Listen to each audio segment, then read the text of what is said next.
Hola, ¿qué tal? Estamos hoy con Maru Díaz, flamante cabeza de lista de Podemos al Gobierno de Aragón. ¿Qué tal? Muy bien, encantada. Bueno, es mujer, 28 años. No sé si esto, aparte de ser la candidata más joven, le ha traído alguna otra consecuencia menos agradable, algún comentario, alguna pega.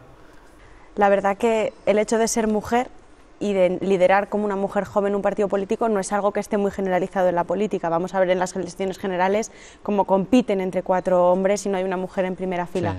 La verdad que el feminismo está llegando, pero hay techos de cristal en las empresas y en los partidos políticos que dificultan que mujeres las que estemos liderando en primera fila. Yo creo que hay que romper también esos techos de cristal y que en mi caso en concreto, pues ojalá pudiera competir con otras compañeras en las elecciones autonómicas. Creo que no va a ser el caso y creo que voy a ser la única mujer que compita con otros compañeros varones. ¿La política aragonesa es a lo mejor excesivamente machista en general, no en su caso? La política en general es bastante machista porque no es nada distinto de la sociedad en la que vivimos, en la que ahora se está empezando a poner sobre la mesa todos los debates feministas, pero hasta ahora era casi como un tabú o algo que pasaba en el ámbito privado. Tenemos que romper muchas barreras. Esta legislatura la hemos roto, siendo algunas mujeres portavoces, incluso estando en la Junta de Portavoces muchas mujeres, lo que ha facilitado a veces que salieran mejor las cosas, y creo que queda mucho camino por andar y lo que hay que es animar a que muchas mujeres se atrevan a dar esos pasitos adelante para cambiar las cosas. ¿Cómo se definiría usted para alguien que no le conozca? Pues soy turiasonense, soy una mujer de Tarazona, lo cual vengo del medio rural, sé lo que significa el medio rural en Aragón. También soy filósofa, lo cual me llevó a intentar entender los problemas de manera un poco más compleja, llegar a la raíz de cuáles son los problemas que nos llevan, y además soy un amante de la política desde el 15M, que es el que me hizo despertar y entender que necesitábamos nuevas respuestas para los problemas del siglo XXI. Me considero una mujer feminista, ecologista y además con una ideología de izquierdas. Ahora que habla del 15M, he leído en la página web de Podemos que su carrera política pública empezó más o menos ahí. ¿Es usted diferente, la política diferente, ha cambiado su manera de ver las cosas desde el 15M hasta hoy? La política institucional es muy distinta vista desde fuera que uno cuando entra dentro. Uno descubre que la maquinaria es mucho más lenta de lo que nos gustaría, que hay que llegar a acuerdos por encima de todo y que a veces ser valiente no consiste simplemente en defender tus ideas, que es lo que uno puede entender antes de entrar a la administración, sino que ser valiente también consiste en llegar a acuerdos y saber que uno no pierde sus ideas por convencer al otro o por ceder. Creo que eso sí que me ha cambiado la perspectiva en la importancia de llegar a acuerdos y de sacar adelante políticas concretas que mejoren la vida, aunque eso sea a costa de dejarnos algún pelo en la gatera. Bueno, vamos a pasar a cuestiones a lo mejor un pelín más concretas de esta campaña. Hay una especie casi de tradición y es que a Podemos siempre se le dan en las encuestas resultados bastante peores de los que luego saca. Estamos en esas también en esta convocatoria. ¿Qué sensación tiene usted cuando cuando ha empezado a hacer campaña, cuando habla con la gente?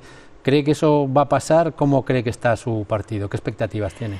Creo que la política tradicional y muchas veces incluso hasta los medios de comunicación saben que la fortaleza de Podemos es la ilusión generalizada y por lo tanto hay que intentar atacarnos por ahí, generar esa sensación de desafección, de desilusión, pero ya la vivimos en el 15, yo viví las primeras elecciones generales teniendo que hablar de remontada porque parecía que nos hundíamos y no tuvo nada que ver. En Aragón tuvimos un 20% y nos quedamos muy cerquita de adelantar al PSOE y creo que volvemos a estar en esas. Veremos si se equivocan las encuestas otra vez. Esperemos. Porque también da la sensación de que hay como un poquito de miedo a Podemos, no se sabe por qué.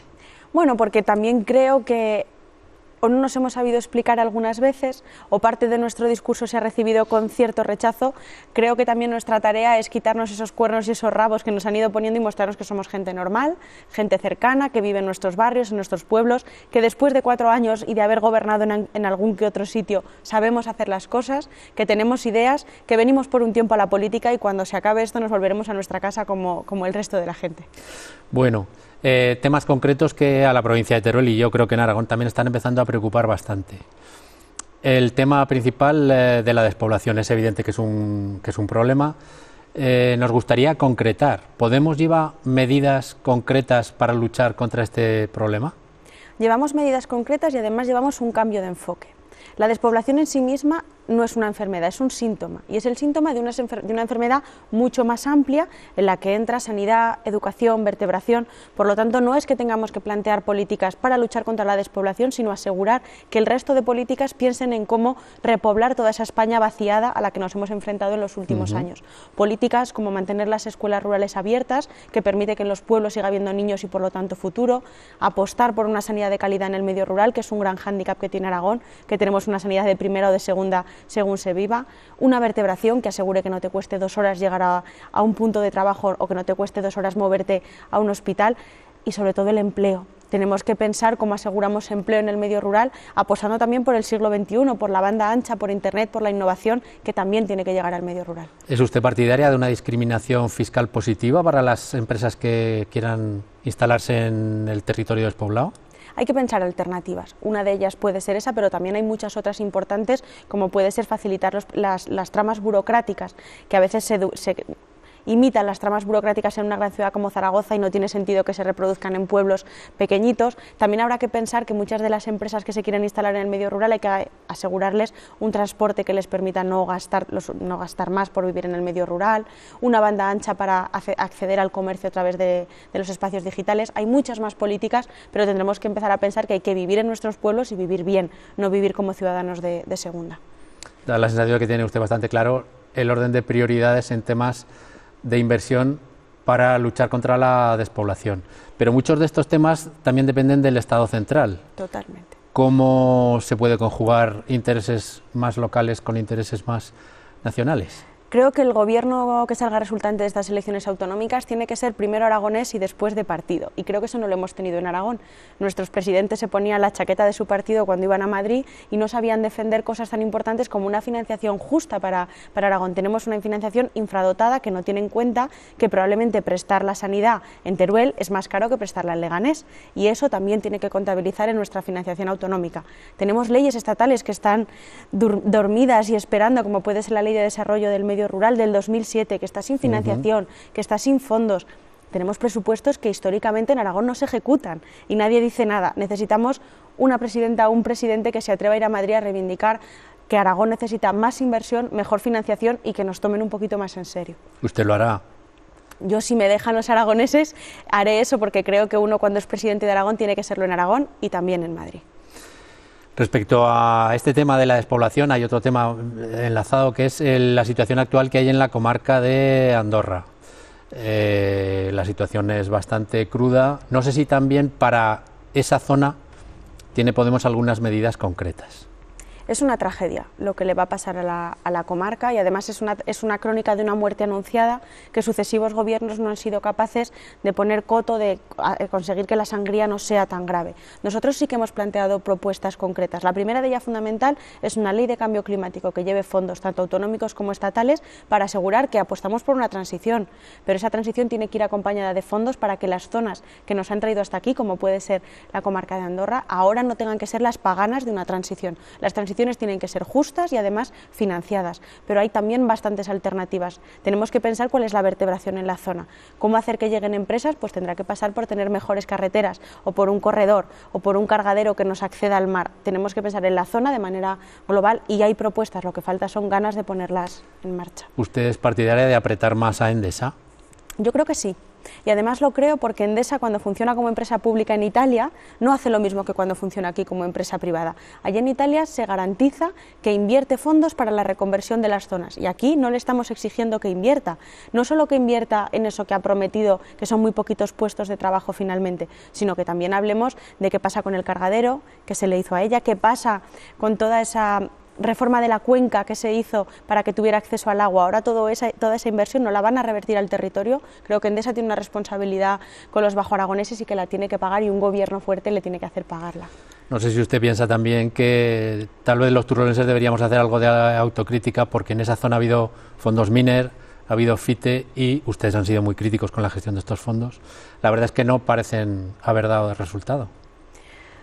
hemos tenido un problema con la financiación hasta ahora, y es que los fondos o no iban bien diseñados, o no iba bien la ejecución, o no estaban muy bien pensados, pero lo que está claro, a hechos nos remitimos, es que no han servido para lo que tenían que haber servido, y que hemos recibido millones, y tenemos como ejemplos otras zonas de reconversión, como puede ser Los Angoel, al lado de París, donde con los fondos, unos fondos más o menos parecidos, han conseguido reconvertir la zona, y aquí se han desviado los fondos, y más que pedir responsabilidad a los bajoaragoneses o a los turolenses en general, creo que hay que pedir responsabilidad a los políticos que, teniendo toda la información, o no la comunicaron, o no ejecutaron bien esos fondos, o prefirieron mirar hacia otro lado cuando con esos fondos se hacían cosas que no eran lícitas.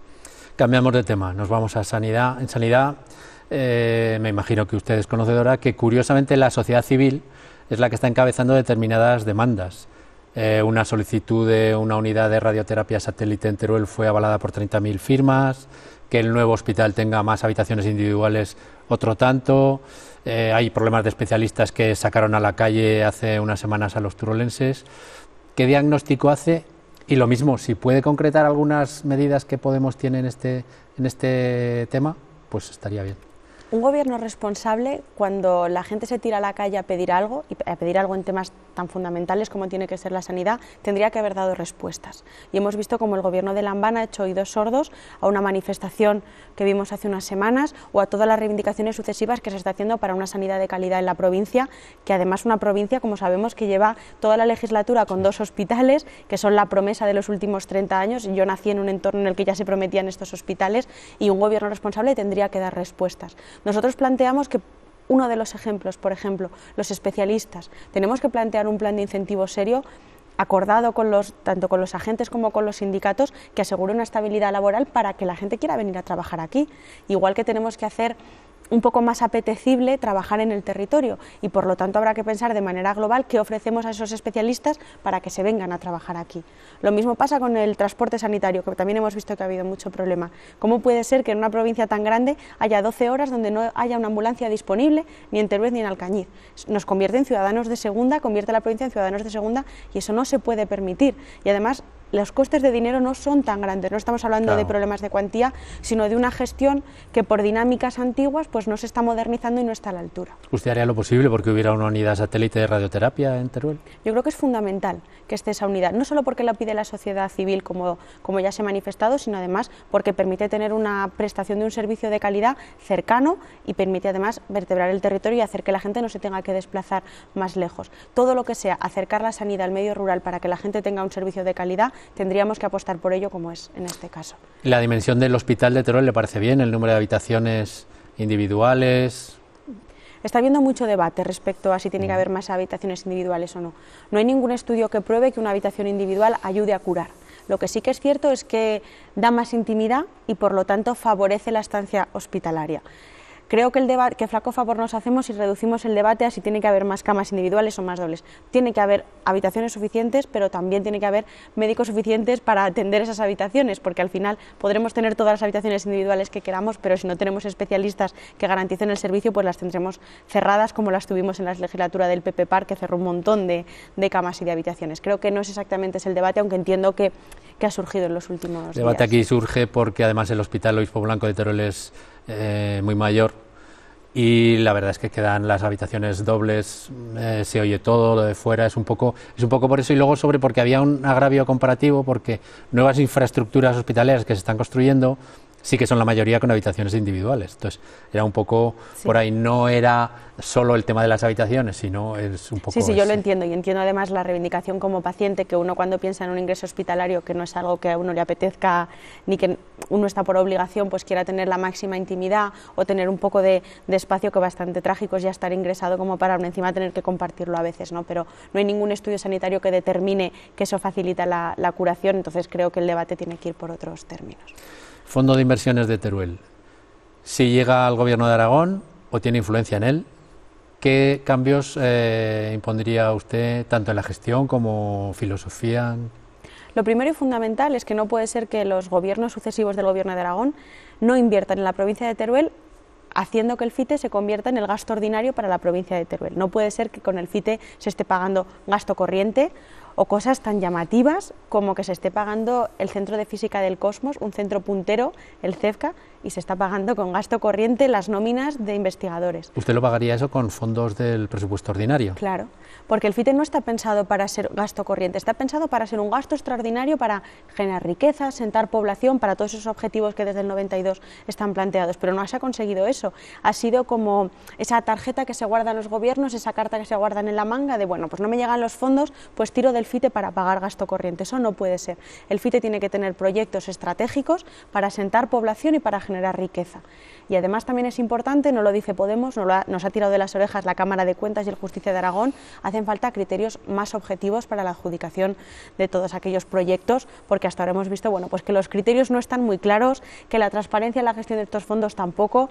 Y para favorecer esa transparencia sería importante que entrara la sociedad civil tanto a determinar cuáles son los proyectos que se ponen en marcha como a hacer cierto seguimiento. Yo creo que cuando implicamos a la gente, a los agentes económicos y sociales de la zona, es más probable que funcione mejor. ¿En el control implicarlos o en el diseño de los proyectos a financiar?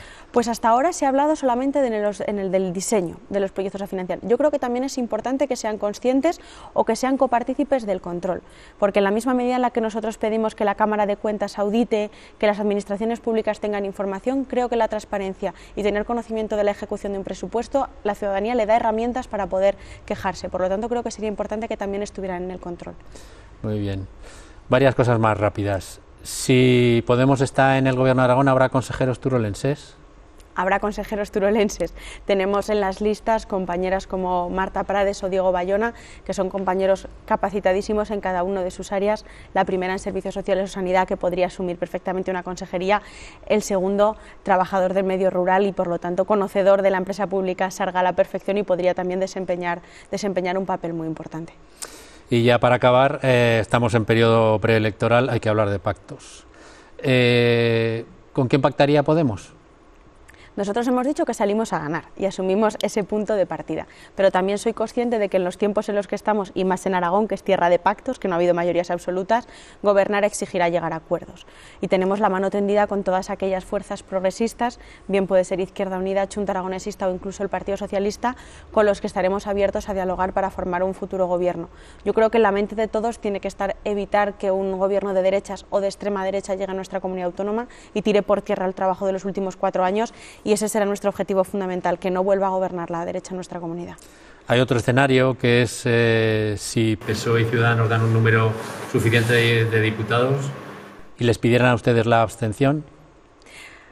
En última instancia, los pactos electorales los decide la Asamblea Ciudadana de Podemos. Habría que abrirlo a votación, pero ese escenario hay que verlo cuál es el otro lado, si estaríamos hablando de un anticipo electoral, si estaríamos hablando de un gobierno de ultraderecha.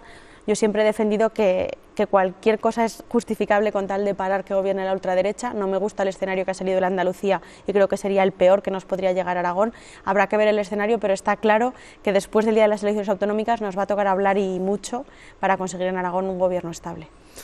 Pues nada, esto ha sido todo. Muchas gracias, Maru Díaz, y suerte. Gracias a vosotros.